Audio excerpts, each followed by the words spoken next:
Hello and welcome once again to the How Long to Beat podcast. This month is OtoMay. We're at the halfway point. I hope you're all getting up in that business. I don't know why I didn't think of anything better to say with that. I knew I wanted to lead in with it. Anyway, as always, I'm Rick, joined by Alex and Paula. This week, as always, we're going to talk about what we've beaten, retired and played. And there's fucking loads. So time allowing, having done that, we'll move on to the topic of the week, which is a game that each of us think everyone should play, and or a question from the forums. And then we'll finish off with the pièce de résistance. How long to beat the game? That's the worst one yet. I say it every time, but that is truly the worst one your yet. sound is not what the audience gets to hear. Oh, wow. That is also true. But then I can only work from my perspective, Alex. That is fair. So, that is true. Let's not make this the How Long to Philosophize podcast. Alex, tell us about Lady Dimitrescu in the first of your two completions from this week. Yeah, so I beat Resident Evil Village, which is fantastic, and probably won't be my only completion of this game. I'm certain I will beat this game again at some point. It's very much set up in that sense. Like, I mean, Resident Evil games in general, they're kind of meant to be played more than once, and they set you up nicely to do that. Not in any kind of weird game. Like, if you play it once, you'll get the whole story and you're good. You know, it's not like a Ghosts and Goblins thing where they're like, and now you have to play it again. It's just like they give you lots of like, here's a new game plus. Hey, look, you completed, like in Resident Evil Village, it's kind of neat. When you finish, you beat all these challenges and it shows you all the list of challenges that you completed that you didn't really know were happening in the background. And they give you this kind of currency for it. And you can use that currency to buy like essentially cheats. Like new cooler weapons and stuff that you can unlock in a main playthrough. And so there's like this really kind of fun incentive to do the challenges of the game. And like, I kind of think I'll go back and do some of them because some of them are like pretty fun and interesting. And they're like, basically it's like, hey, here's like some cool ways that you can actually play the game and dispatch enemies that maybe you didn't think of. And it's like, why don't you try doing that and get some money for it? And then, I don't know, maybe unlock infinite ammo for one of your guns. You know, like you can do this kind of stuff. So I really think I will probably end up replaying it on at least hardcore. I might one day try Village of Shadows, which is like the highest difficulty, but that scares me because hardcore was hard enough. But yeah, it's like, I think it took me 12-ish hours to beat it, and that was doing a lot of exploring. I didn't get everything in the game, but I got a lot of stuff. Most things, I would say. So some people are saying like, oh, it's shorter than Resident Evil 7. I don't think they're the same, like as far as I'm concerned. If you played it in VR, yeah, this game's shorter because in VR, the game takes longer on 7, right? In 7. Talking about 7, not... Oh, so right, there, Rick. Okay. Yeah, in 7, the game might have felt longer because you're playing VR and your pace is a bit slower in that sense, but they're basically the same. Versus 8 regular, Yes. right? I see what you're trying to say now. I've got you. I don't know. I mean, it's hard to, like, I've seen some criticisms of the game kind of like saying, like, the story's not great, but, like, guys, the Resident Evil story is always fucking dumb. Like, it is always dumb. These are not good story games. Like, I don't, you know what I mean? And, like, I understand if people expect it, because Resident Evil 7... But some people even say like Resident Evil 7 had a great story. And I'm like, well, hold on. Resident Evil 7 was interesting. And it had really great scenarios and encounters that I think are some of the epitome of the Resident Evil franchise. But the story is still booga booga, bad guys and, you know, doing crazy things with weird science fiction substances. Blah, blah, blah. Like, that's the whole story. So, like, don't start like complaining that it's weird now. Like, honestly, I think it's like exactly what I expect. I think not the problem, but what's great is that Resident Evil is getting much wider appeal. And I realize now too that 7 is Capcom's like second best selling game ever, which is only like 8 million units, which is kind of crazy. But anyway, is that after Monster Hunter? Monster Hunter World. Yeah, Monster Hunter World sold like 17 million. That game. I was going to say, I knew that one fucking blew up. Look, Capcom, I'm happy for them. They're doing great. They're putting out good games and they're making money now. And but the thing is, I realized like, okay, so 7 probably onboarded a lot of people to it, and then they hit 8, and I'm sure a lot of those people haven't even played the other Resident Evils, and they might be a little like, wait, what's going on here? Because it's kind of action focused, but like it's so Resident Evil. It's so at its core Resident Evil, and it remixes a lot of ideas. Like Lady Dimitrescu's castle is very much like the mansion in the first Resident Evil. Like it has that vibe, but it's also this is foreshadowing for a game we'll talk about later. This game is well paced. There's a lot of games that I play in paced. Yeah, Paula's laughing. But like it's a game that like respects your time. So whenever you get to like the end of a segment, it gives you kind of like a little reward. Maybe that's some story content, or maybe you get like a little a new weapon or new sort of item, and you feel like you're like, yes, I completed something. And the minute something feels like it's going too long, they introduce something new.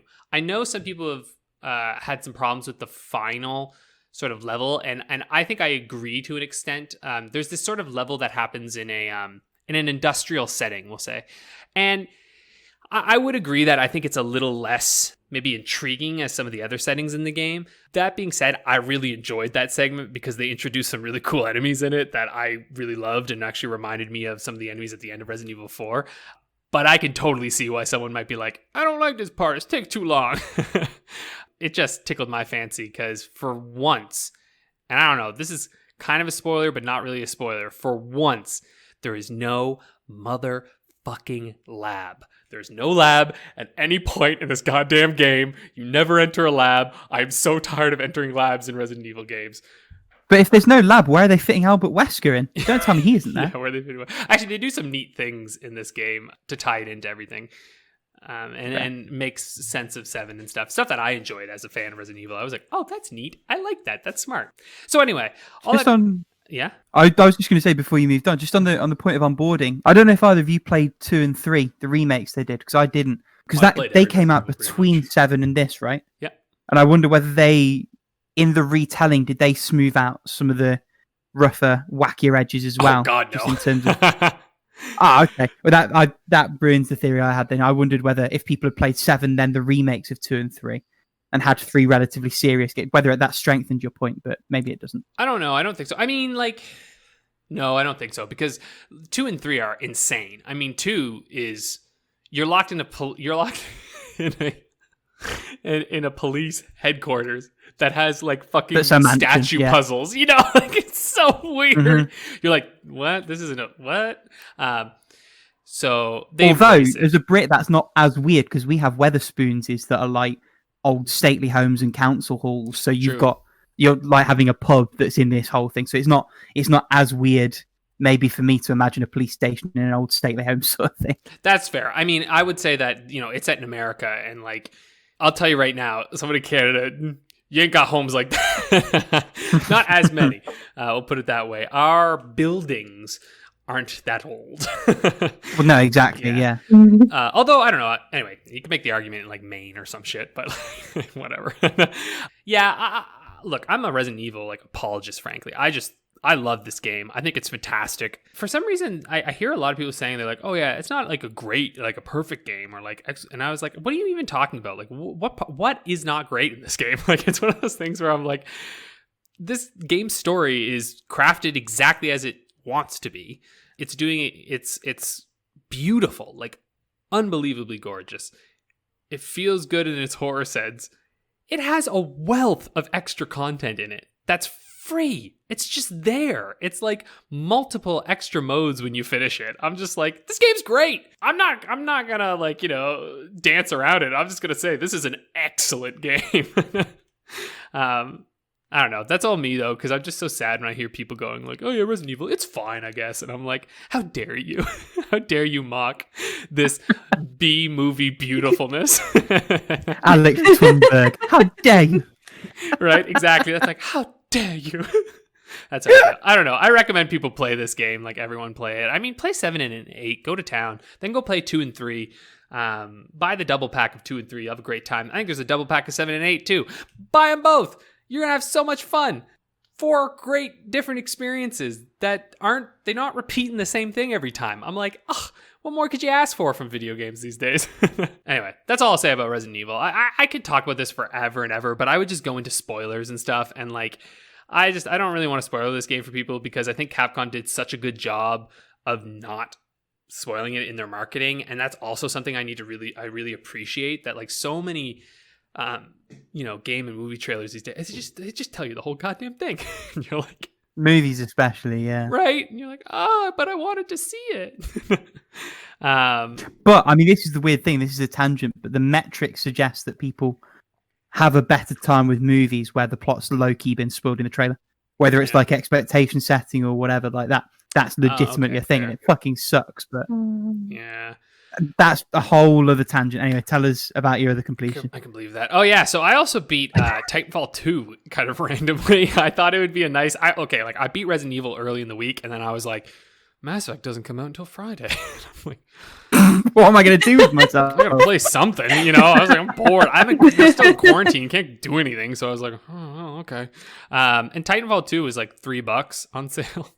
And look, it's on Game Pass for free, but I was like, I wouldn't mind just owning it for $3. So I was like, fuck it, might as well. It's like the deluxe edition, you get all that weird stuff. Because I guess, so I don't know exactly what happened, but like something was going on in Apex Legends, and suddenly Titanfall 2's multiplayer, like there was some kind of promo thing, and Titanfall 2's multiplayer exploded on Steam recently, and like just in general, everyone is like coming back to Titanfall 2.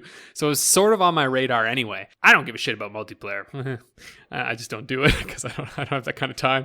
But I had played the campaign before, but I'd only gotten through like half of it, and I don't know why I stopped. I just did.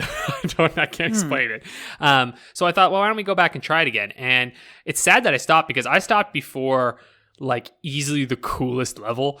There's a level in this that deals with time in a very, very cool way. And it does this really interesting mechanic. And I have to say that like that campaign is extremely solid. It's like a 6-hour campaign. It's quite short, but it's like really good.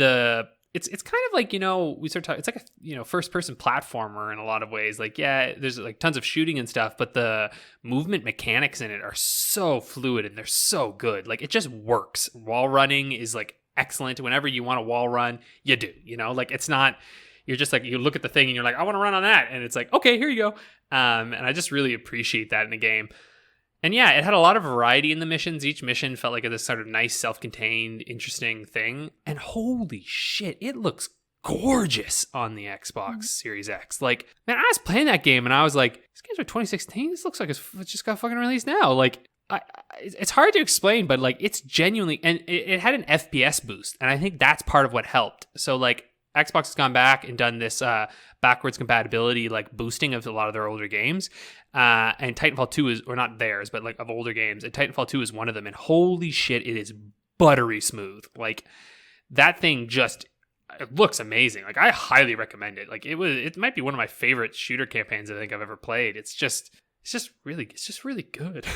So yeah, I recommend it. And it's probably on sale right now for nothing. I mean, you could get this game for basically free. They just seem to be just giving it away. Or if you're like me and you have PS Plus, you actually already got it as a giveaway like 18 months ago. I had it on PS Plus, but it plays like asshole on the PS4. I think. Don't say that. Well, look, compared to the Series X, you know what I'm saying? Like by comparison, yeah. Yeah, like that's why I stopped it. It's fine on the PS4, but now that I've tasted what like strong computing power is like in a game and what beautiful 60 FPS, sometimes 120 looks like. Okay, say no more. Say no more. Don't ruin it for me. I'm gonna get. Sorry. Okay, yeah. No. You probably won't notice anything because you haven't experienced it yet, so it's fine. You'll just be like, no, that's very true. Now that I think about it, your experience like seeing Titanfall between the two platforms is like my experience with Witcher 3 between PC and PS4. Mm-hmm. Because yeah, the PS4 version looks like this. I know. The fun fact is the numbers in those names are both like the number in the entry and the FPS counter. Oh my god, yeah, that's very true. Anyway, those are the games that I played. They were pretty fun. Paula, why don't you tell us what you've beaten? I finished Pokemon SoulSilver last night. I did a main story plus run. I went through the gyms, the Elite Four, the champion, and then I went into the quote-unquote second part of the game. And last night I defeated the final boss. And holy moly, that took a while because when I first arrived to the Elite Four, I was already under level, but with some wizardry and like using like the held items, I managed to defeat the champion. But then everything was like over level 50, I think. And my team was like at level 45, somewhere like a level 30. So Paula had to go training on the mountains like for a couple of hours. So my team was like actually like decent. But it was worth it because I pretty much breezed through most of the second half of the game. And then I had to go into another training montage because that final boss battle, I didn't remember it to be like so high level. Like the highest level Pokemon on that fight was 88. I arrived with a team level 55. Oh. Didn't have a good time. It was level 50, I think. I don't know. So I pretty much had to train for a little bit and get like pretty creative with everything I was doing. And after training my team up to level 60 and my Togekis up to level 80 and using like the hell items and coming up with a strategy, I beat the game and oh my god, it was so rewarding to actually like do that in like because I didn't use like any legendaries and stuff like that. My team was like on the like half of them were like the Pokemon like no one ever uses. Though there were like pretty good Pokemon in the end. Like people like tend to go for like the damage dealing solutions because it is faster. And I came up like with things that use like glass cannons. So it was like, okay, take down your opponent and then pretty much like go down with them. And using like tanks like the Lantern I had, which by the way is a pretty good Pokemon. And finally like the Togekiss is like pretty much like the ability it had allowed me like to pull like the status effects and stuff like that like every other turn because it increases the chances of secondary bonuses on your attacks. And that combined with air power, which pretty much like increases every single stat. Like I don't know what the percentage of the time was, but there was a probability of it increasing every single stat, which I pulled off and ended up sweeping the rest of the team of the final boss, which was awesome. So yeah, that has been my Pokemon adventure for this week. 44 hours to finish the game. So yeah, what have you been doing, Rick? So I've completed quite a lot of games. Actually, I've got 1, 2, 3, 4, 5, 6 on the docket. And the first one, so we finished recording the last episode. Yeah, oh, there you are. We'll have some conversations to be had then. So we finished recording last week's episode around about 10 p.m. on the Sunday. Mm-hmm. I beat Hades at about 2:30 on the Monday morning.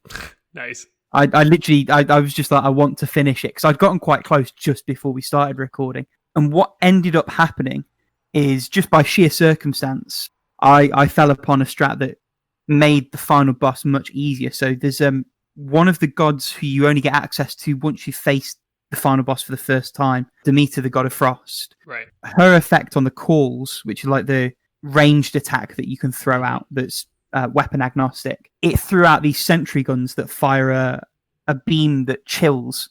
So what I ended up doing is actually just for the final boss throwing those out and then taking cover for most of the time and just like damage over timing into submission. My thoughts on Hades are quite complex. Everything about it mechanically I really, really enjoyed, and I think structurally, if I put myself in the shoes of someone, because this was an early access game, if I put myself in the shoes of someone who bought in right at the start of early access and played all of the updates piecemeal all the way through, I can see how that story would have been incredible. Yeah, because of the way that it's passed out over the multiple completed runs. I ended up watching the other 9 on YouTube, and I've called it a main-only completion. There's no way I'm playing through it another 9 times to see the full story. No. But the full story is really good. It's just a shame that the way it was structured didn't really suit the way that I wanted, or you, in fairness, Alex, wanted to play it. Ultimately, I really liked it, but I'm not the demo that would love it, I think. And it's very interesting to me that there's so many people who've really fallen into it and sunk 70-plus hours into the thing. Yeah. I beat my first run in 15, and I was very happy. Or 16, 15, 16, thereabouts. Was very happy with it. Don't really want to go back to it. Feel like I've had my fill mechanically, and having been able to see the story, I've got that tick as well. The story went in a direction I didn't expect. Did you watch the rest of the cutscenes, Alex? Yeah, I did. I don't even remember at this point. I should watch them again. I don't know. I watched them and I went, oh, okay, cool. I really, really like them. I like the direction it went because it was very different to the way I expected the story was leading. Right. So that was quite nice. And really, I should know better. Supergiant always knock it out of the park. Exactly. So Yeah. I should have expected them to pull a cat out of the bag. Yeah. Did you play this one, Paula? I know Alex did. No, I haven't. No. I think I watched a couple of people playing it, but only like for a short while. So I kind of got a feel for the game and the overall like aesthetic and story and everything. Mm-hmm. Yeah. But I haven't played. I feel like you'd really get a kick out of all of the dialogue branches and the way it works. I suspect you'd end up with me and Alex in terms of the sheer number of times it expects you to play the same content to see it all. Yeah. And that really is the stumbling block, which is a shame.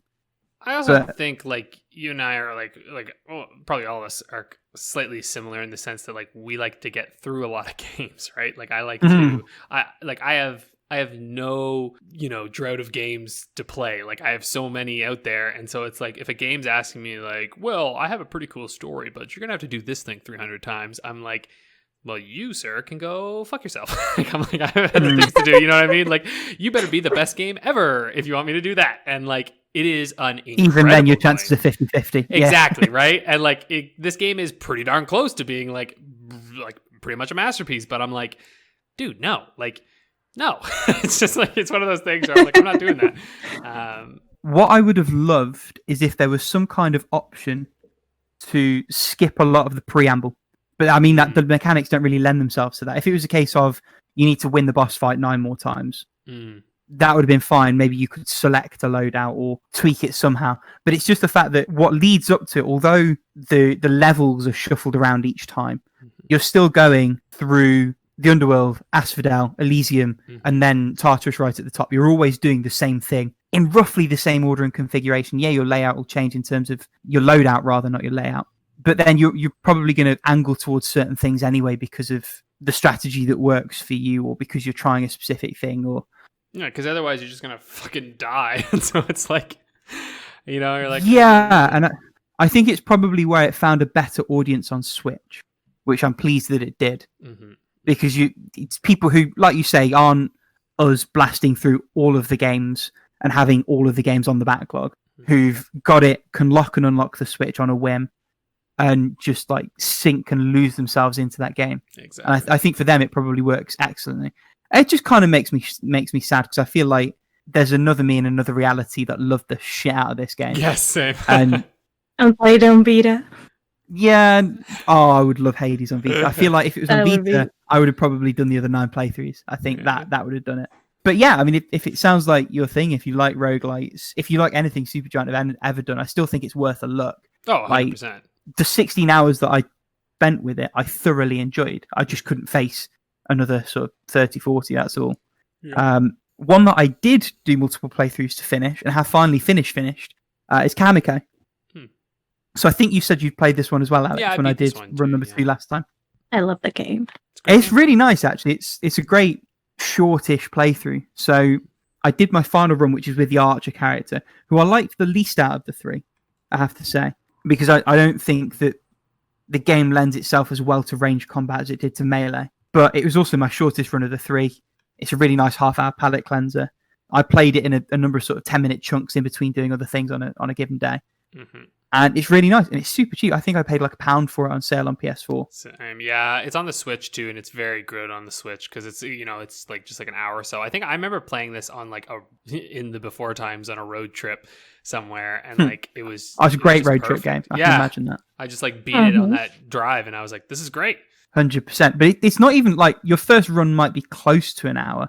But I'm pretty sure my final run was like 35 minutes. Oh, yeah. Your runs just bump down as you play it, Like, arguably, it could take you potentially 3 hours to beat it, like, with all of them. But that's like, yeah, exactly. That's like an at most for sure. I think I was at like 2 hours or so in the end. Oh, hold on. What was I at? I probably have my, my fancy little times there. But yeah, it's a good game. I like that game. Yeah, my full play was just over 2 hours. But my first run was 52 minutes. My last run was 36. And there's an achievement for getting all 3 characters in a sub 30-minute run. So it's doable in half an hour. Albeit that would be a real bum rush. I think you'd have to dash the whole time to do it. But bottom line is it's a good game. it knows what it wants to be, and it's very sort of content to be at that level. It is what it is. So next one is the penultimate play in the Cecile Richard back catalogue adventure, which is a game called Hope. I think it's my second favourite of hers behind Novena. Oh. But I think that's just because it really spoke to me on quite a personal level in terms of the topic it covered. Nice. It's really excellent. I don't want to say too much about it. If you've been listening for a little while, you know that I, and by extension, we are big fans of Cecile and her work. So go and check those free itch games out because it's really lovely. And then the other itch game that I played this week is a game called Dear Future. So it's like a final year university project. It's a short walking sim type game. Kind of flawed, but I enjoyed it for what it was. It plays very much into the you're not told much. You get like a few snippets. Ooh, what's happened here? And you do sort of piece together a flavour of a story. It never really gets much further than that. But it is interesting. You can tell some thoughts gone into how it's put together. And the music in particular blew me away. The music, I think, elevated the whole thing much higher than it would have been if it hadn't had it. The audio, which I believe was procedurally generated, beats sort of thrown together on the fly. But it was really, really wonderful, and it constructed such a lovely atmosphere for the game. I'm not sure I'd recommend it per se, but again, it's one of these where it's on itch and it's free. I would recommend you at least take a look at the page, and if it looks like it's the kind of thing for you, there's no cost to entry, so it's well worth checking out and giving a go. I may have done, if I haven't already, I will go back onto the How Long to Beat itch.io page and put it on my recommendations. So if anyone wants to find it there, I don't know about you two, I am keeping that updated from time to time. So I just haven't been playing much lately, but when I get to some itch games, I definitely will. There you go. So anyone who's listening who wants some freebies, that's where you can go and find them. 2 more to go. The penultimate one is Donkey Kong Country Returns, which I'm massively soured on. Really? Massively. What? So, yeah, when we spoke about it last week, I'd just gotten to the start of World 6, which is where things start to go downhill. For my money, for me personally, the experience got very cheap very quickly in terms of the level structure and the way that it's done. I haven't got a problem with difficulty. I played through Celeste. I've played Meat Boy. I like difficult platformers, but I like difficult platformers where it's mechanically difficult. Donkey Kong Country Returns is difficult in the sense that, here's a thing, and you've not got the time to react. Try again and remember everything that happens so that you can react. But it's not reaction, it's memorization. And it's fucking awful. Really didn't like it. It's a shame, because the first 6 worlds, really, really nice. World 7 and 8 can suck my ballsack. Hold on, did 7 and 8, did they have minecart segments in there? They did. They also had the rocky downy segments. Do you know what? The minecarts weren't too bad though. I actually didn't mind those especially. It was the main levels that were particularly awful, and in particular of those, the last 2 normal levels of World 8, which I think a quarter and a third of my deaths in the entire game came in those last 2 levels. Yeah. It's horrible. I'm sort of laughing just because it's been ages since I played it. I don't remember it being hard, and that's only because I think so. Like, I grew up with like a Game Boy Color version of Donkey Kong Country. Right.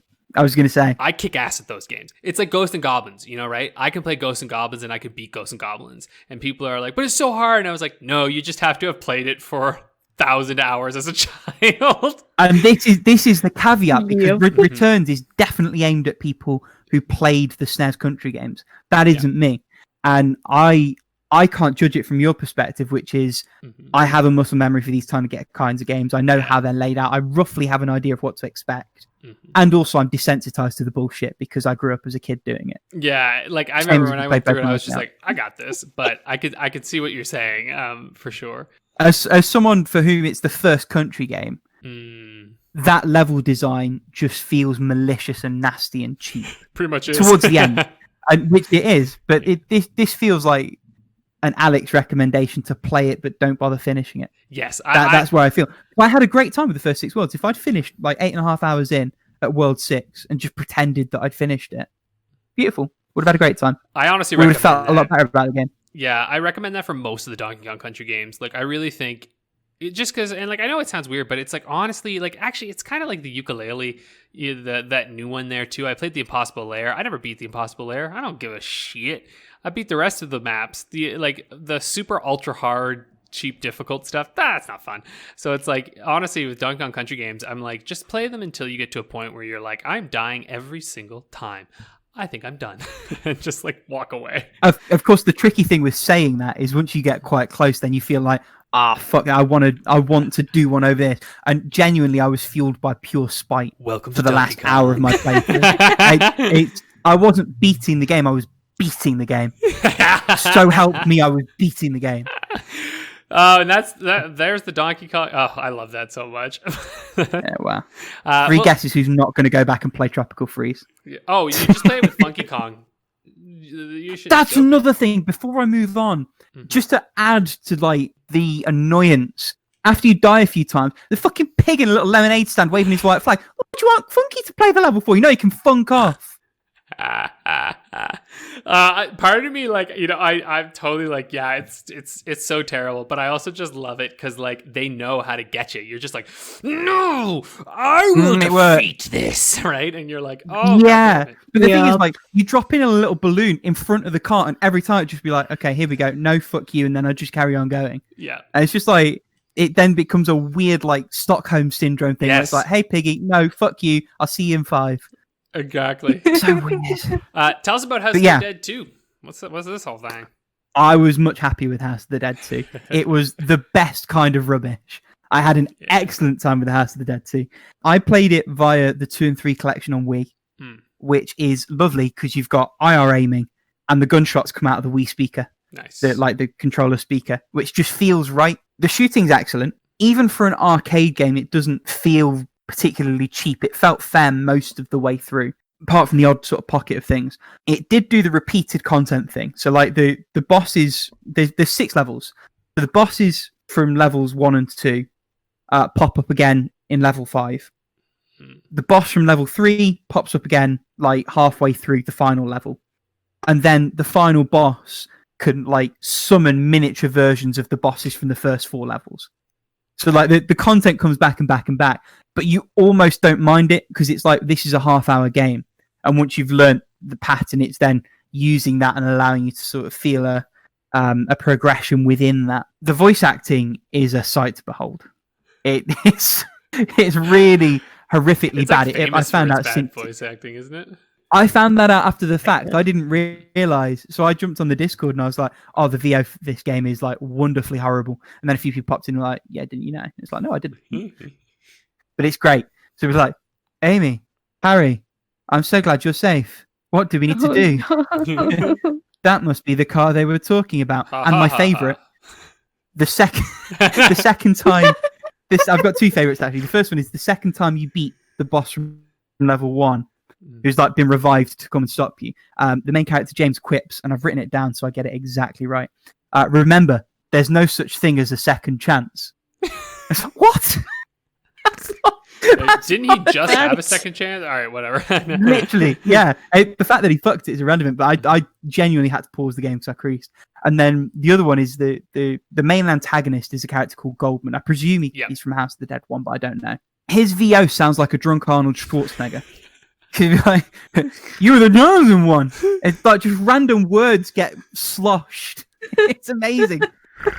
Oh god! And it's like I can't take you seriously. I know you've summoned this ethereal being who hates mankind to like stop us from polluting the environment, but I can't. Their volume fluctuates. You're the new hope. But it's excellent. I loved the game. I had such a good time with it. I didn't even mind the fact that I had to play through it a few times to get to the end because it doesn't give you infinite credits unless you pick the power up a few runs through. Because it's got like multiple branches depending on people you do and don't save as you play through the game. So that was a reason that I saw them that I wouldn't have if I'd just played through as a singular run. So I didn't even mind that. I think I would have liked it more if it had been, die 3 times and then you get a free play option rather than having to be smart enough to pick up near the end after it spawns. But overall, I really, really like the game. And there's Dreamcast version, there's a PC port. I think the Wii's the best place to play it, just for obvious reasons. But it's well worth a look. Nice. I had a great time with it. From things we had a great time with to things that we didn't have a great time with. I want to jump to you first, Alex. Yeah, so I got one retirement. That was Rick's recommendation from last week. So This is funny enough. In my defense, I did say I don't actually recommend Yeah, you but play it. that was other the than just game, to see what a so- train wreck it is. That was the game.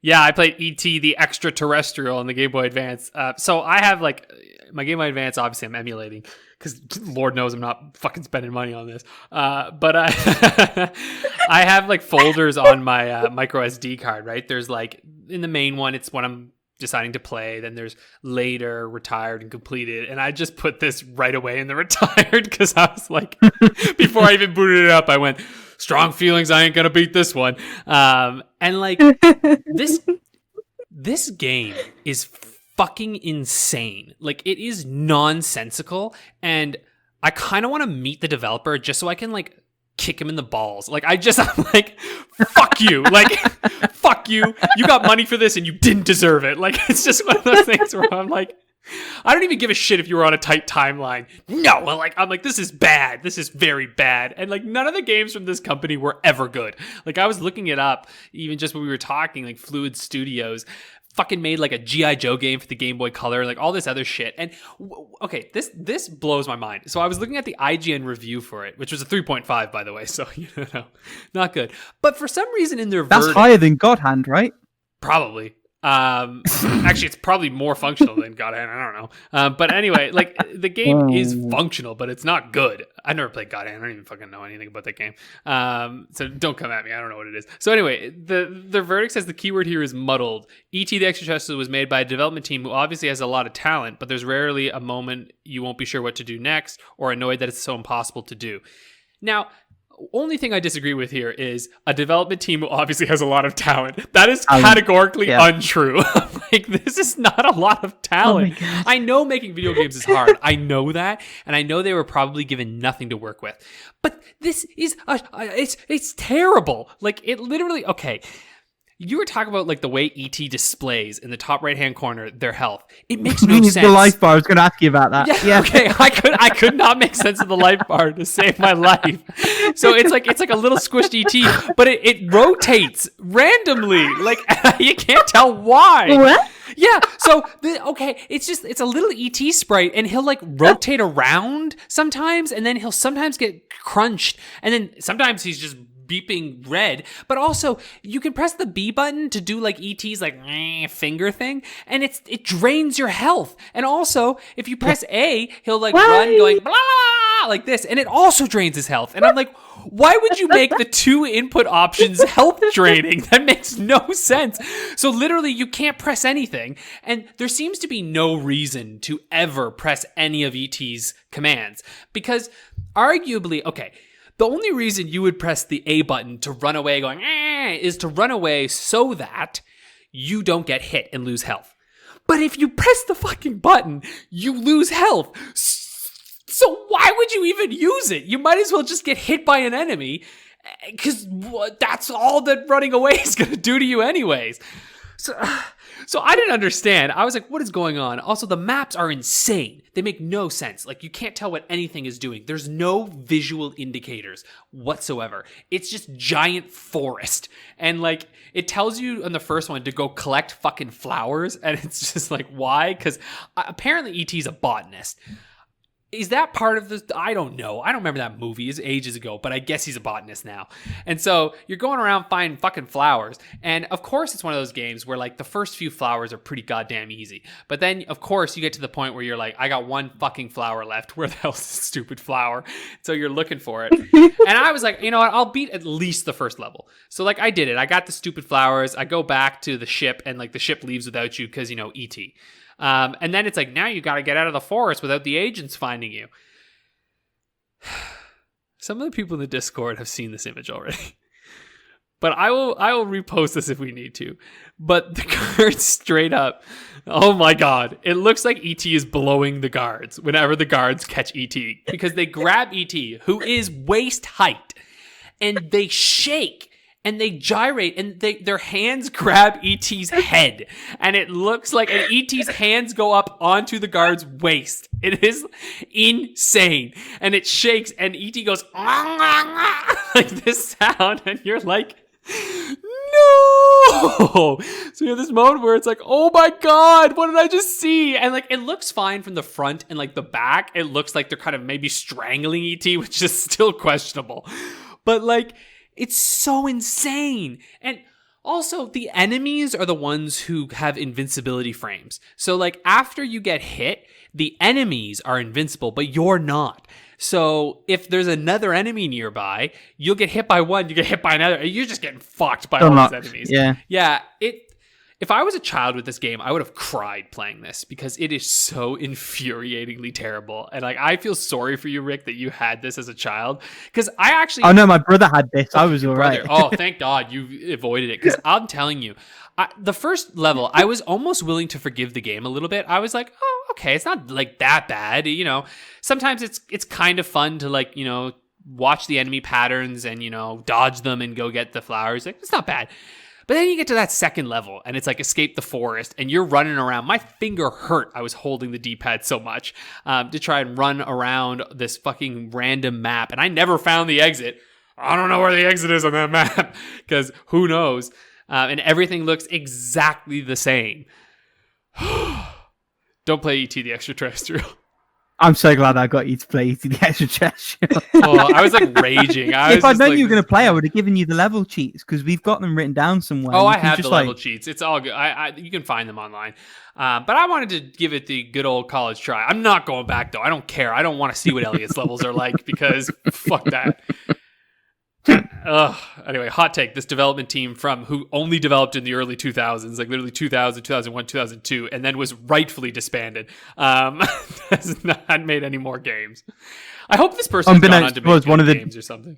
Unbeknownst to us, one of the developers listens to this podcast and is just crying at home. Yeah, well, cry away. Oh, I just, you know, I don't even have, like, I know sometimes you're like, oh, like, no, because this was sold to children, you know? Children had to fucking play this. And, like, those poor fucking kids. It's like, they're like, this is the precursor to the shitty mobile game developers, you know? Who go off, they just want to make a fucking buck, they make a terrible game, and a kid fucking buys it, and that kid has to play that game because the kid's not allowed to buy anything else. Because how many friggin' games can you buy when you're a child? Not many. You get your one Game Boy Advance game, and that's it. And you like E.T., you watched E.T., so you think, oh, E.T.'s probably good. And you play the game, and then you cry, and then you hate games forever. And that's what this company has done. Rant over. Thank you for coming to my TED Talk. Yeah, that's my TED Talk. Stop making terrible games off licenses. All right, Rick, what did you be? Well, my one retirement, which I've got much less vitriol for, is Fossil Fighters Frontier for the 3DS. It's a good That name. probably is a good kids game, but it's clearly aimed at kids. So I picked this up on a whim a while back for like £2, something stupidly cheap. And on a whim, I was clearing out and I saw it. I was like, I'll see how that is. Very handholdy is the answer. And it's a 30 to 50 hour game. And I 10 minutes in, I was just like, this isn't happening. It's just not. It's like you walk 2 steps and then suddenly everything's going on and you've got like box pops up. It doesn't trust you to do anything because the demo shouldn't be trusted to do anything. Odd aside, the main protagonist, the male version anyway, looks oddly like Billy Hatcher. Oh. That's appropriate to nothing. There's no follow-up to that. It's just an observation I had. But yeah, maybe take a look if you're under 8. I'm not, and it was not for me. If you're under 8 watching this podcast, go to bed. Stop watching this. Listening to this podcast. Yeah, listening. Oh, dear. Right, let's move quickly on to what we're currently playing. Should we start, as always, with Psychedelica of the Pretty Boys? Which I've played about half an hour now. It's not grabbed me yet, I have to be honest. So Dude. I've already got my first hit that Francisca can't cook very well. Oh my God. Which I knew was coming because she cried about it last week. So as soon as I got the text pop up, so many fucking short episodes about her cooking.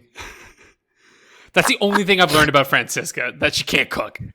And that she's it's a weird contrast because she's like the head of one of the 2 big houses. Yes. And the first head, like the first time you see him, is a fucking imposing motherfucker. Yeah, Olgar, yeah. It's like he asks for your name and then you give it to him, and then he leaves, and then you literally collapse in a heap. Yeah. Because you were that intimidated. And then the other head of the house is like not a good cook. I'm a bad cook. like that is what I got from Francisca. That is it. It's like, no wonder you're not the dominant house in this world. And okay, to be fair, there's some other shit that's gonna go on with Francisca, obviously. Like, it's like, obviously that's not all she Someone's is. gonna buy her a Gordon Ramsay book for Christmas. But I feel a little bit like, yeah, there you go. I feel a little bit like the game knows obviously where the story's going. And so, like, I feel like they just front load too much. It's just the pacing is just 100%. so fucking off on this game. Like, and like Paula, you've told me about. Sorry, I'm like Paula's like, oh, but like the problem with this game is that the first 2 chapters are like at least a third of the game, maybe more than that. Because the minute I finished the second chapter, suddenly I was blowing through it. I'm on like the 8th chapter now. And oh god, though, I genuinely had like a tear and like nearly started crying because at chapter 8.4, I got an achievement that said unlocked 50% of the flowchart. And I was like, are you fucking kidding me? 50% of this fucking flowchart? That is it? That is it? Like, no! I just had that moment. Like, you bait and switched me so hard. I thought you were gonna be like, a moment hit me emotionally. No, I'm only halfway. I just like I had that Michael Scott moment where I was like, no, like just screaming. No, God, no. Yes. Please, God, no. No. Like that was all I could do. I was like, this is insane. And the short episodes, I guess I've watched a lot of them. So okay. Look, I always want to be careful because like, I don't want this to come down as like me being like, fuck OtoMay games, because no, there's Oh, but it's about to. Clearly, no, it's not, because I want to really preface all this with saying that like there are clearly many different types in here, and Psychedelica, from what Paula has explained, is not the standard, right? Like there's these map sections in this game where you can kind of go and you can interact with all these short episodes. But like Paula's mentioned, the problem is that there's some really important information in some of these. Like there's one that happens with that I was sort of skipping through, but then I sort of stopped with Lava. I don't even know how to say their names. Lavan, isn't it? Lavan. I know the one you mean. Lavan and Levi. It's a lot of L names in this game. Lavan, Levi, Lucas. I'm like, guys, there's more than L's. Yep. In the world. But anyway, there's this really important one that involves a ring and a necklace, and I'm just saying you should probably watch that short episode because it's got some real friggin' important information in it. But then there's episodes that like 3 of them are just about but I think that episode even talks about Francisca's cooking, and I was like, she's not even in this one. Stop talking about it. Like, move on. But anyway, Beautiful. Right? Like, it's like, if you are someone who really, really enjoys a shit ton of world building and really want to spend your time like just with these characters, you're gonna have a great time, man. You're gonna have a really good time, like genuinely. But if you're kind of like, I want, like, I'm reading a vision of it because I want a story. Like, I really want to like go along with the story and sort of hit it a little more. Like, I'm probably a bit more plot focused, right? Though I do love the characterizations and stuff. I just find myself getting a little like, oh, with it. So anyway, I'm salty today, apparently. Oh my god. Paula, why don't you talk a little bit about this? Yeah, go on. We need a positive spin on Psychedelica. Okay, so I've been playing this one with my boyfriend. Mm-hmm. I'm playing alone versus playing with someone else, like following along and invested in the story. Mm-hmm. Those are like 2 very different experiences, and it has been like a lot of fun because like mm-hmm. I'm usually like the kind of person who likes to just be alone when playing visual novels in general. Mm-hmm. It makes sense. But having that second person there, also commenting on the story, it has been like a lot of fun, especially like in the Asian Hawk short episodes, because for some reason that character has almost spoken to a spiritual level to my boyfriend. Nice. I do like Ashen Hawk. Ashen Hawk is like effeminate but like super masculine, and I love the combination. Like, I'm just like, yeah, that's dope. Yep, and also the character poses up like really well with the main character Jet, though. Mm-hmm. Mm-hmm. And the concept bickering is kind of fun to watch in general. Yeah. Also, like, You said like Lucas is best boy. My boyfriend fucking hates him at this point in this story. Like, I'm not even kidding. Nah, man. Which one's Lucas? Is he the little blonde one? Yeah, Lucas is Lucas the is blonde one. The Yeah, heir he of seems the like a bit of a Hawk twat clan. early doors, to be fair. No, not the little one. That's Eric. Lucas is the Hawk son. Lucas is the hot boy. Oh, He's got a little right, bit of a yes, tan I was getting complexion. Lucas and Eric mixed He's up. got his cool sword. Yeah. Look, Lucas has been through some shit, okay? God. And so this game is problematic in so many ways, though, because like everyone is a fucking dick, and has done like unspeakable things, like genuinely, like they've pretty much all of them have done like honest to goodness, unspeakable fucking things, and like as you go through It's medieval times. Everyone's done unspeakable things. Is just it to live. medieval times? I don't even really know. Like it's times. We'll put it that way. Look, you know what my issue is? It's Romeo and Juliet. They even reference it at one point. And as someone who's like been in the theater world too much, I've been in Romeo and Juliet. I don't like the story of Romeo and Juliet anymore. I hate it so much. And this game is so like it's the two warring families. There's the church priest guy because that's important. You've got your fucking Tybalts, like, and like of course it sort of changes it a little bit because like Lucas is basically Tybalt, Lavan is like basically a Romeo character, Levi is like Benvolio-esque. You've got like T, who like they're all the characters in Romeo and Juliet have their counterparts in this story, and then they just insert like, oh, and also magic. You're like, oh boy, there's a lot of MacGuffins in this game. Currently, I'm on the hunt for 4 MacGuffins to fit into the one big MacGuffin. Beautiful. MacGuffinception. Yeah. Lord, I'm doing this for you though, Paula. I'm gonna beat this game. I just realized like how far Alex is in this story. I'm very far into the story. All right, I've met Hugh, and Hugh's been doing his like hand stuff all the time, and like he's the irony is, yeah. Sorry, go on, go. No, go on. No, I was just saying, like, there's very much characters in this game who are like, I'm only gonna tell you a little bit because mystery, and you're like, dude, I don't even care about the mystery. Just tell me. Like, I'm like, I don't actually care right now. I'm not invested. Just tell me what's going on. Because I'm worried that this game is building up to like a big mystery that I'm meant to be emotionally invested in, but that it's gonna hit and I'm gonna go, yeah, okay. Because there's a big thing that happens, and I was like, ugh. Good riddance, which I don't think is how I'm meant to react. Which, let's just say, Paula, I think you know what I'm talking about. Let's just say there's a moment that's quite things heat up quite a bit in this game at one moment, and somebody just like they really just like they really lose their head at one point, and I'm just not. I didn't really care, and so like they pop off a little bit. We'll put it that way. Is that sufficiently vague enough, do you think, Paula?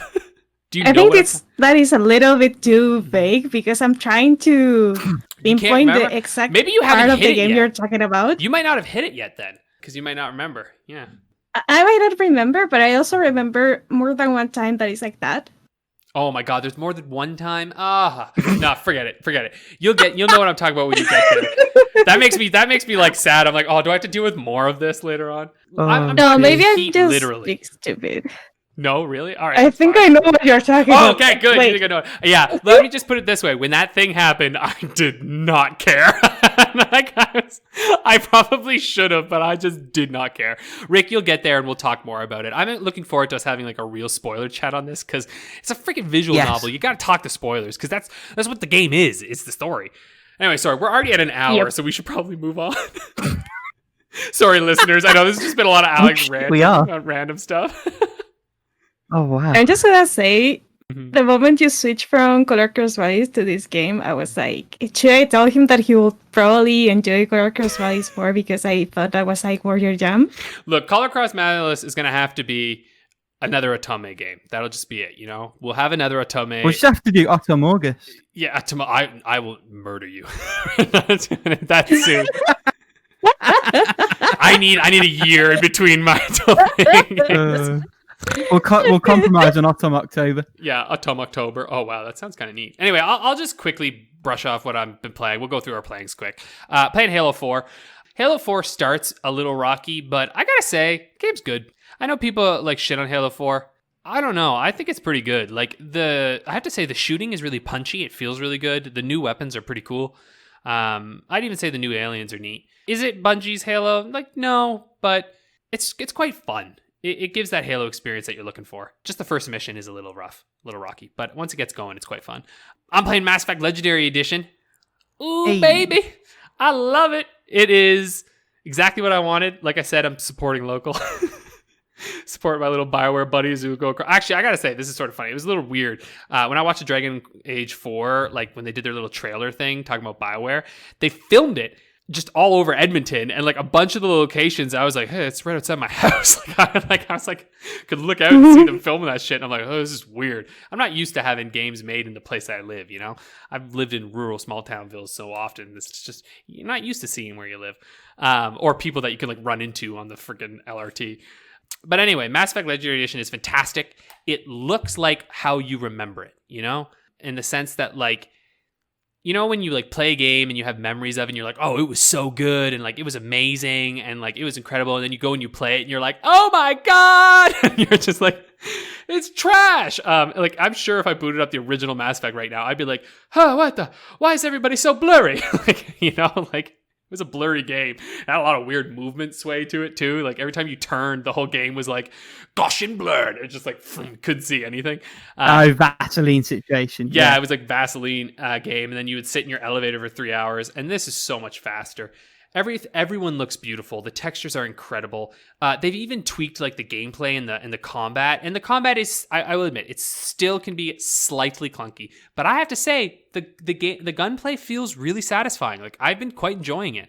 And they've unlocked the weapons. Before you were sort of locked by your skill tree to what weapons you could use. Now you can use all of the weapons. It's just that you'll have better stats on some of your other weapons, which really makes it way more fun because I can pop out the sniper rifle even if I don't have anything in it and like use it to get rid of that one pesky asshole, and then I can go back to my weapons, and it's just fun. So I highly recommend this game to everybody, especially in this form, especially if you have a next gen console, because fuck, it looks good with that real steady frame rate. Also, one hint, if you're playing Mass Effect, the original, pick a Paragon or a Renegade and like just stick with it. There's an unfortunate thing where like that they do, I think, fix in the second and third games, where there are some important decisions that are locked behind your Renegade or Paragon status. And if you play Gray, you're going to actually lock yourself out from some pretty important decisions that have lasting effects into the other games. So I would just recommend like just double down on one of them, be a Paragon or be a Renegade, and you'll have a good time. And also a reminder that in Mass Effect, Paragon and Renegade aren't like good and evil. It's more like variations of good-ish. Renegade's just like more efficient and like more violent, whereas Paragon is like more talking and, you know, more like very good, but they both have consequences. Diplomatic sort of thing, yeah. Yeah, exactly. One's more gun first, one's more... But sometimes saving someone isn't always the best option. So, yeah. Anywho, those are my games I'm playing. What are you guys playing? What are you playing? Paula, go ahead. I want to know about Pitcross. Oh, not this again. I don't know. I kind of just needed to turn off my brain for a while, especially like after the hell of a week it has been, and after finishing Pokemon SoulSilver with some brainy moves, so I didn't have to like grind my way into oblivion. So yeah, I've been playing Picross. So far, I haven't seen like any gimmicky stuff yet, but I think there is some. And I've also been playing Diabolic Lovers on the Vita. Yeah. And almost done with the third route. And it is going to some dark places. Like, oh, holy shit. Like, I swear this character is gonna give me like PTSD, like with this voice actor. Because I swear each time I hear their voice, it's like, oh no, oh no, oh no. So yeah, fun times. Like, I legit don't know if I will be able to talk about this route in particular, like in the next episode on the podcast, because it is too dark to be safe for work. Speaking of things that are no bueno, no time for turnip stonks this week either, unfortunately. Sad. Unfortunately. But next week I'll probably go back to the turnip shenanigans and decorate my island in New Horizons. Nice. Just make sure you remember to sell them this week. So, Rick, why don't you tell us I didn't even buy them.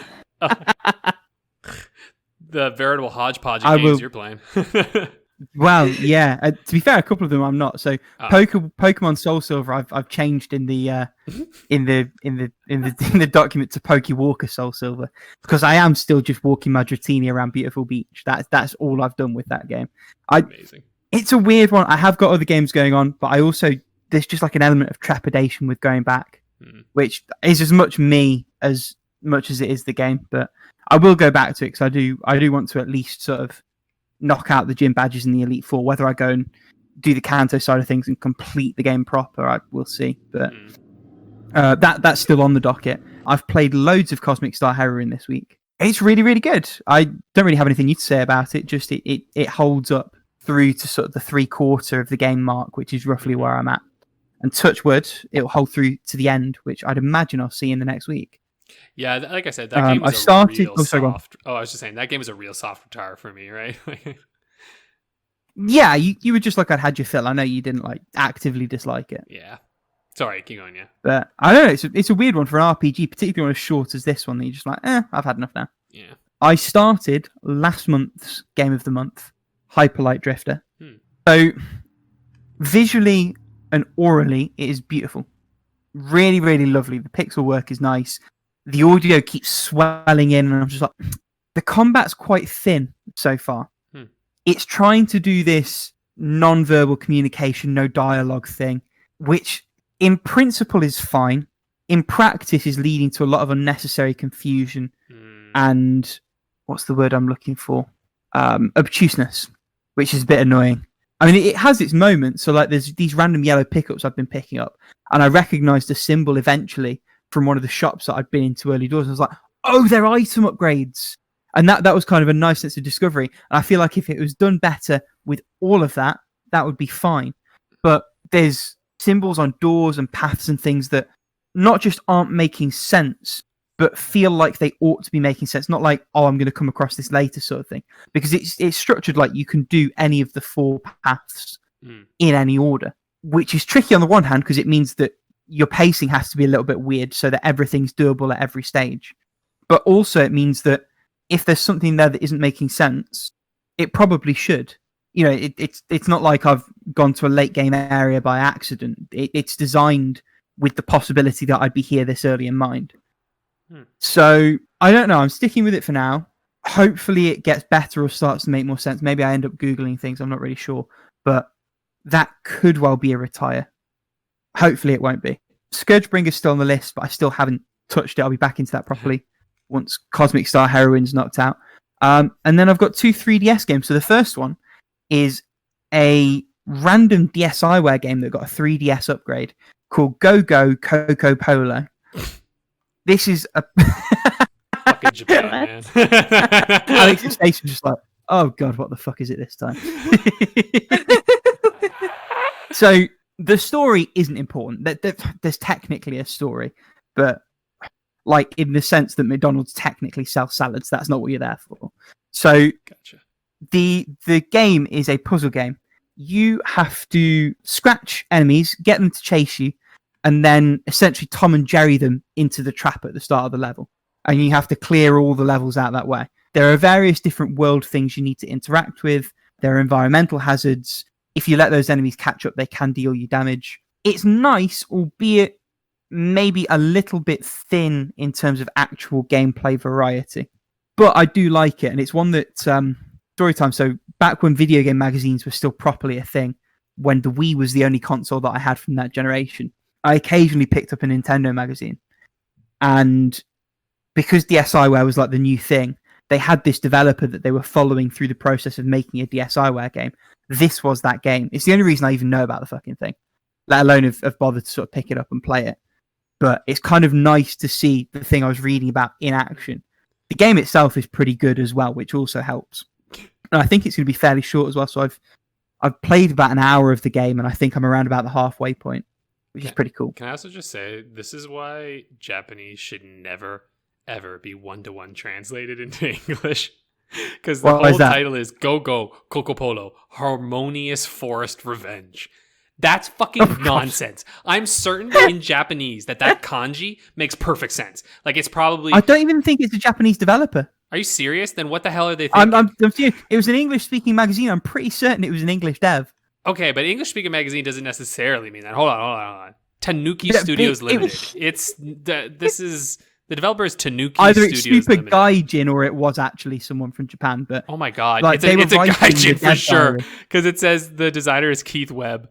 So is he just? I knew it. Was I he told just you it's an English trying to version. make it this thing? Hold on. I don't know. Yeah. Wow. Okay.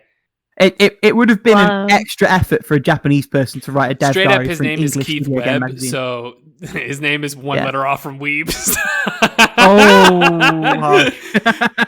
Oh, God, sorry. I just love it. in his defense, 0 schoolgirls in the game so far. Oh, he doesn't even need to be defended. He can do whatever he wants. I mean, it's fine. Like, I mean, like, he made a good game, so, like, you know. And then on the complete opposite end of like developer profile, the last game I'm playing is Mario Tennis Open, which is the most bare bones tennis game you can imagine, which kind of sucks. So there's no power ups. There's not really anything wacky going on. It's just tennis. The one conceit is that you'll have these random symbols pop up on the floor on the sides of the tennis court. And if you do the corresponding shot in that icon, it'll be like a more powerful version. Kind of makes the game weirdly unbalanced, though, because it feels like once you get past the beginner cups and you go to the star cups, your CPU opponent's getting those icons much more frequently and in much more generous circumstances than you as a player do. The point is, it's a bare bones tennis game, but it still finds ways to fuck tennis up.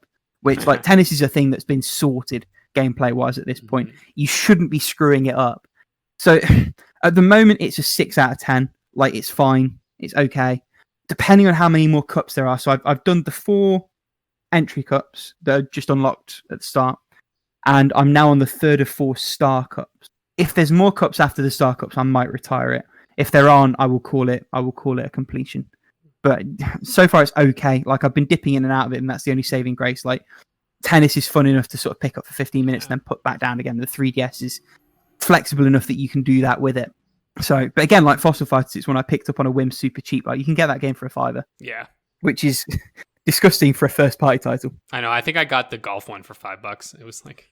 Which apparently the golf one's better. But also, just a little throwback. Go Go Kokopolo has a sequel, which is also apparently very good. Yeah, Go Go Kokopolo 3D. That's the port. That's not a port. It's a sequel. You're not playing a It's port. not It's a sequel. It's got 80 new stages and everything. That's not. It's a whole new story and everything. So if you go play, Oh, there you are. I'm so playing you're the actually sequel not then. playing Right. the one that he developed through the stories. That's the DSiWare game. Oh, I'm not going to have to go back for a DSiWare game, am I? That's not a thing that I'm going to have to do. I think I kind of... Do you know what? That actually makes a load of sense, though, because there's like 2 new characters and the levels are split across the 3 characters. And then there's like the final stage at the end once you've played all that. Right. Okay. Yeah, it's a sequel. Yeah. Oh, the first one must have done all right then if he's made a sequel. Well, I just the first assumed it was a one, port. they're both rated like pretty much the same. Like they're both getting like an 8.5, 9-ish kind of deal. That feels a little bit generous. Like it feels like a solid 7 to 8 for me personally. Yeah, but I mean, also when it came out, right? Yeah, that's also true, I suppose. Yeah, and on the 3DS, people were Interesting. kind of dying for something. Yeah, because it was very early, wasn't it? Yeah, So- right. Like 3DS, we were like, oh god, give us something. Nice. All right, let's move on. So we spent just a shit ton of time. So we're definitely not getting any questions today, but we no. will go through our topic for sure. Which this is a topic that Rick suggested, which is the one game you think everyone should play. So this was inspired by an article of the same name on Destructoid. You know, credit where it's due. I didn't read the article, so I don't know how much we're cribbing off it exactly. But it's just like the way I envisage it in my head anyway is a game that if you were like emperor for the day, you would mandate everyone in the world sit down and play. So that means all ages friendly, flexible enough that anyone can sort of get a grip on it, but also in my head, something that's actually demonstrative of what a game can be. So there are a few games that I looked at in my completions when I was thinking about this, where it was either a visual novel like Valhalla or a static narrative game like Quarantine Circular or Subsurface Circular. I personally excluded those because I feel like if it's a game everyone should play, I would quite like that to be an experience to open people's eyes to what's there, and not like, oh, great, let's read a story. Yeah. Not to disparage what's there, but just like for the conceit that's what I had in mind. Well, personally. I thought that'd be sort of fun, yeah, like you're saying, to try to see if we can try to come up with what the heck the criteria would be for something like this. Because I like what you're saying, the idea of Emperor for a Day thing, because I find it's like that's like a more, I don't know, that's a more fun exercise than like trying to think of like what's the canon of video games, like what's the game everyone needs to play. Because like I always roll my eyes at that kind of stuff, like with like books and things where like these are the greats, and you're like, shut up, there's better books now. You know what I mean? I love it conceptually. Yep. I do love the idea of like, oh, here's 20 games to take you through like past to present, give you a rough idea. I do like that as a thing. I think that's probably beyond the scope of us in this podcast there. Yeah, but I mean, my issue with like that is that what happens is the internet is actually, this was interesting. So I don't know if you've seen Every Frame of Painting, but they had a really nice article about when they ended it. And one of the things that like the guy mentioned is just like, the internet is a fucking echo chamber, right? Where like all the lists out there of like the greatest games are the same goddamn games every time, right? And it's like part of what I enjoy about going back and playing random older games is just finding those games that kind of slip through the cracks, right? 100%. It's not really what we're doing today, but anyway, it's just something I was thinking about. So I don't know, for criteria for what everyone should play, like I think it should have to be accessible, right? Like it needs to be easily understood. And I think provide intrinsic reward, right? Like it needs to, like you basically, when you play it, you need to just feel a sense of reward pretty quickly, or else I think you're like, you know what I mean? Like we can't have any of these 100-hour epics. Yeah. Oh, fancy. It gets good after hour 30. I know exactly what you mean. Yeah. Yeah. I think I thought it would be like useful to include like in the requirements is having like more than one way to go through something in the game. Mm-hmm. In the sense of the main character knowing like a one-trick pony, and that's all the stuff it can do pretty much. Yeah, like you're saying, it can't be like an overly linear experience that's too similar to... Yeah, I agree with you, because I think it shouldn't be too similar to other mediums, right? Like if you're going to get someone to play a video game, it should highlight why it's special as a video game. And I think like the responsiveness and the fact that like your inputs change what occurs, I feel like that's an important element to it, right? Because it's like, I love narrative games, don't get me wrong, and I love visual novels, but they're visual novels, right? Like it's in that point where like they're similar to another medium, whereas I think there are some video games that they're not necessarily better, they're just more like game oriented. Does that make sense? It's not like a 100%. I mean, it's somewhat implicit in the question, the idea that like everyone should play this game because it's a showcase for what games can do and can be. Yes. Yeah. I think we're sort of angling at the same thing when we say that 100%. Yeah. Okay. So I think we all roughly have similar criteria then. So what I want to know is what games you two settled on. Yeah, I'm boring as shit, I think. Go ahead. When you suggested this, I knew you didn't say Mario, did you? No, because I don't think Mario is... The problem with Mario is there's too many of them, and I think the best... My cheating answer was like whatever game gets you playing games. It's the one I want you to play. But like for this, my real answer... I'm rolling my eyes. My real answer is Tetris. And I think even just the NES Tetris, because I think Tetris is the most comprehensible game out there. It takes you 3 seconds to fucking learn how to do this game. You pick it up and they start falling and you go, huh, what? And so even if you don't know what's happening, it's like dunk, oh, I can't move that anymore. Oh, this thing. Oh shit, wait, what? And I can move them around. Like it lets you iterate at first. And you can get progressively better at that game very quickly. And I find that it has such a rewarding experience to it. And there's no parallels to Tetris out there. Like there's no board game Tetris. You can't go play board game Tetris. That just doesn't happen. It's got a beautiful display of music. It's tense. It is one of those few things that I think can put anyone into a flow state. And I think that's one of the things that I think is important about video games is that often, at least in my opinion, the best experience with a video game is when you get into the flow state and you're just playing it and it is just exhilarating and you are just in it, right? And I think that Tetris is one of the games that I have seen the most people enter that state with. the quickest. And I would argue even just the NES version of Tetris is a perfect one to get them playing, or even the Game Boy. But like the NES version would be perfect, right? It's simple. The rules are stripped down. You've got a D-pad and 2 freaking buttons, like anyone can get this. And like also people have discovered multiple ways of playing it. So, so I don't know. I think Tetris for me is the one where I would I think everyone should play this because it helps show you that what games can do, like the amount of entertainment and joy they can bring about. And also I think it's understandable for, say, like sports enthusiasts, because really that's kind of what it ends up becoming, right? It's like a sports game is inherently satisfying because you don't know the outcome, and because there is a really fixed set of rules that you get to play within, and like the enjoyment is watching someone try to master that. And so Tetris to me is a game that has parallels in some ways to games as we know them, but it's really through that video format, and it's through your inputting and your control. And I think it just like stresses the brain in like a really engaging way. Huh.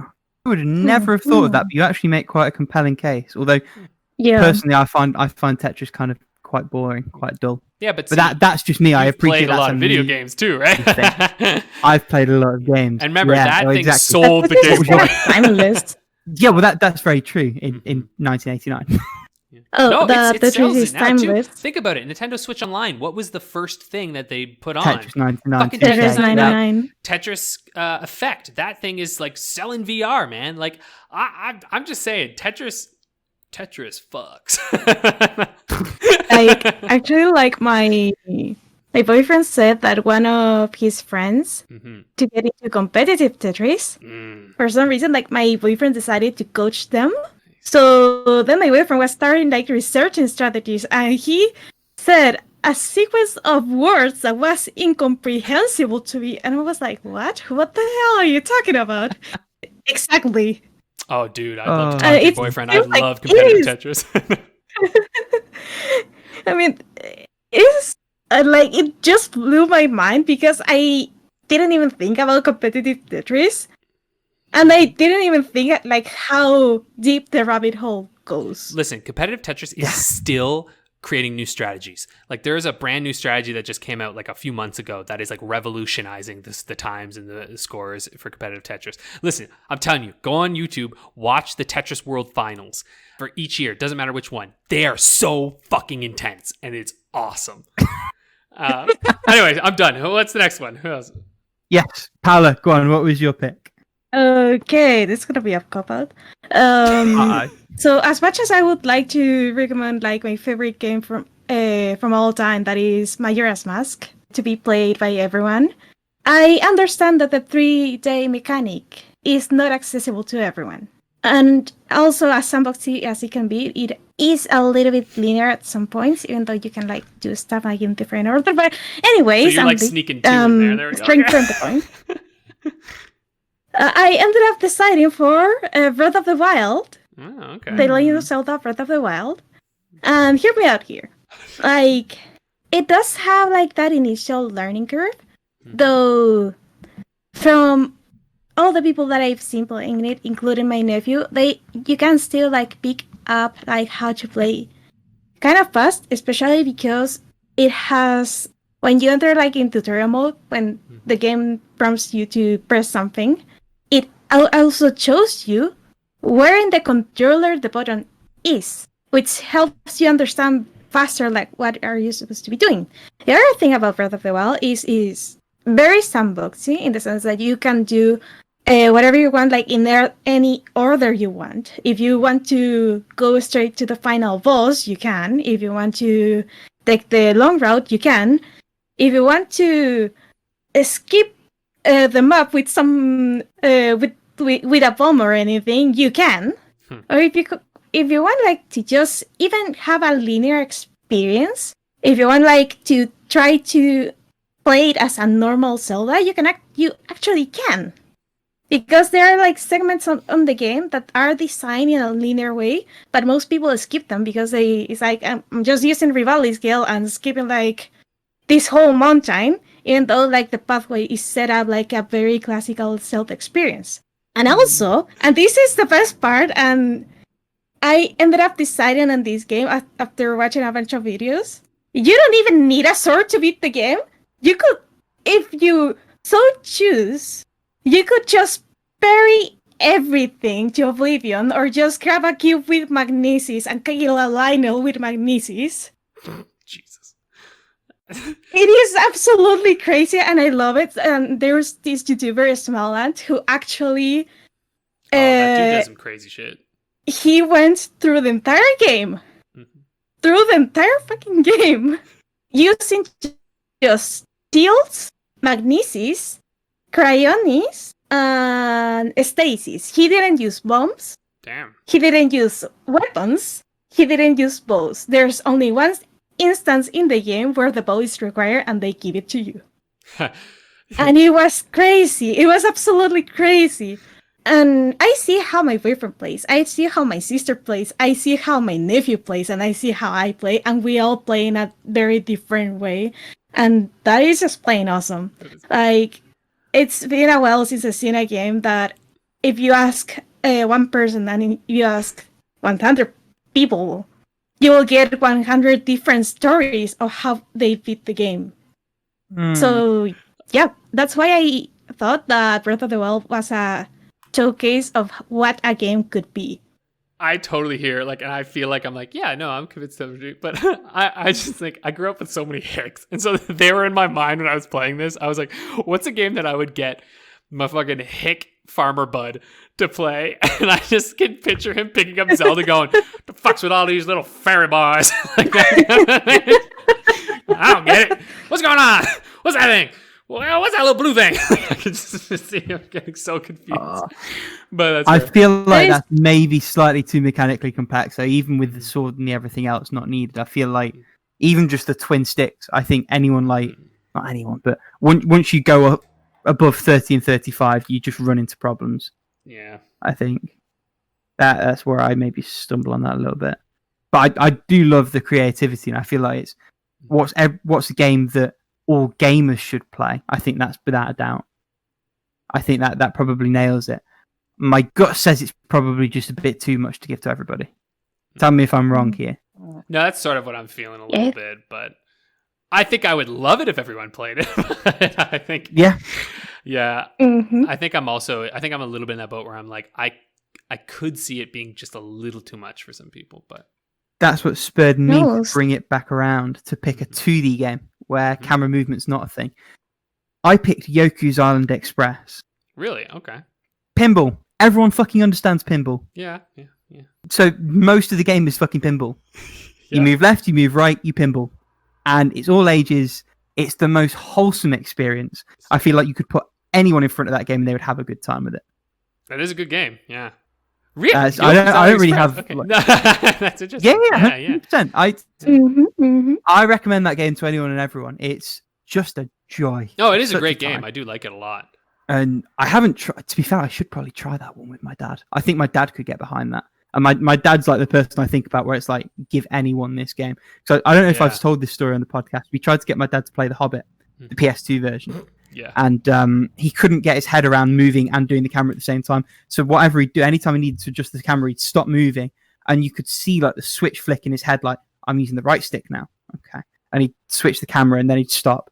And you'd see the switch. He's like, okay, I'm moving again now. Like, he just couldn't make it happen concurrently. I feel like for Yoku, like left pinball, right pinball.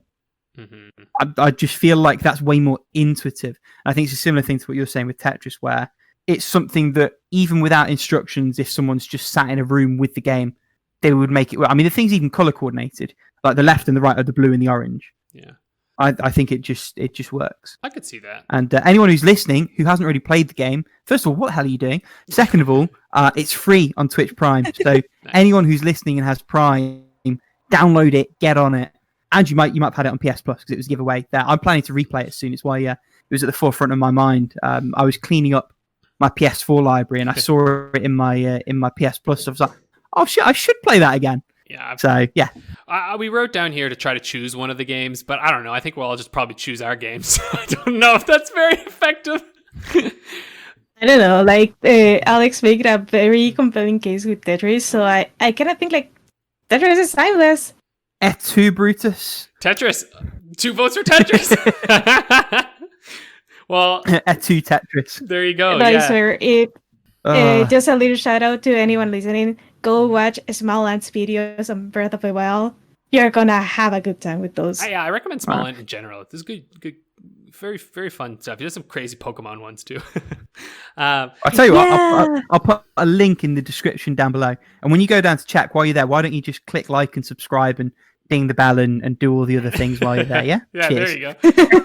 And you tell us, out of the 3 that we picked, what do you think is the one everyone should play? Oh, engagement!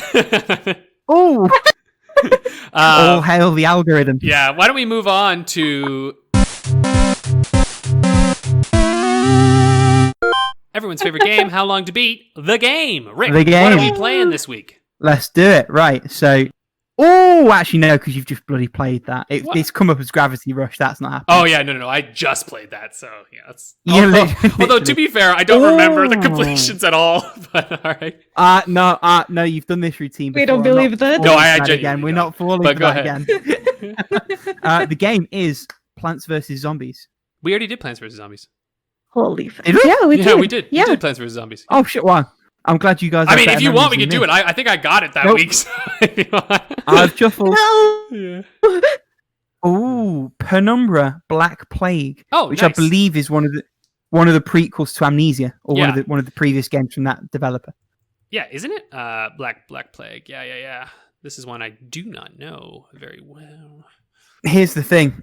Would you believe me if I say it's the first Wait, time is I've this ever by the heard about Amnesia this people? game? Penumbra, yeah, I'm 100% certain. Oh. Give it a Google. I'm sure. Developer, Frictional Yeah. Games, Yeah. Publisher, Paradox Interactive. It's frictional. It is. Yep, Frictional Games. Cool. Yo, Was this before Amnesia? oh, This is 2008. Yes, yeah. let's. They made, I I think, so. 2 Penumbra games before they did Amnesia. They might have even done a trilogy. Oh, yeah, that was their second Yeah. game. Damn, okay. Yeah. And then they started I'm publishing pretty their sure own I games own after. it Okay, somewhere. Cool. But yeah, it's I get very bored with those games. That's the thing. So Yeah. I don't think I ever ended up playing it, although I do think I own it somewhere on some kind of... I think it was one of the DRM free games way back when that I picked up, but I'm not sure. What I am sure of is that this is not a massively long game. Yeah. So There's I'm no way putting it's long. 7, 7, 7. Yeah. I'm gonna go. Wait, I mean, from just, which year is this? It would be like 04, 05, thereabouts. 08. Oh, 8. Oh, okay. I'm gonna try to cheese it, Ooh. and I'm gonna say 999. No, not Hello, what's 9 your people, emergency? 9 doors, 9 hours. Although that is an excellent game. It is an excellent game. Playing on DS, yeah, there's that no way this is a 2-hour game. It's just that's not happening. I know Guys, these I games lost can the be dog. short, but... Oh, sorry. I lost the duck. I don't know where. Oh, I found it. Never mind. I mean, the thing is, I know there were puzzles. Like, it's not just a walking sim. Yeah. It had the frictional thing where, like, you pull on the door to open it with the mouse, like you do a facsimile thing. And there were various, like, physics-based puzzly things that they did within that game. I just don't think it was especially long. I'm gonna slightly cheese it. I'm gonna say 6.5 hours main, 7 hours main plus 100% 7.5 hours, just to give some variety, Rick, in case maybe it's just a Again, half with hour. the half hours. Hey, look, there's a lot of half hours on How Long to Beat. We're gonna be careful. Wow. I I Okay. missed that. just doubt. Oh, I saw that, Paula. That's quite good. Paula, for the audience at home, put 9 hours for everything, but put in brackets after each of the times hours, persons, doors. Nice. All right, tell us, Silly Rick, goo. what do we got here? So, the times are, holy shit, It did? 30 hours main. What? No, I'm... What? Yeah, I can't was like, keep you're that. lying. I Okay. know it's Like, not. Yeah. It's 5 hours, 6.5 hours. So that... Oh, shit!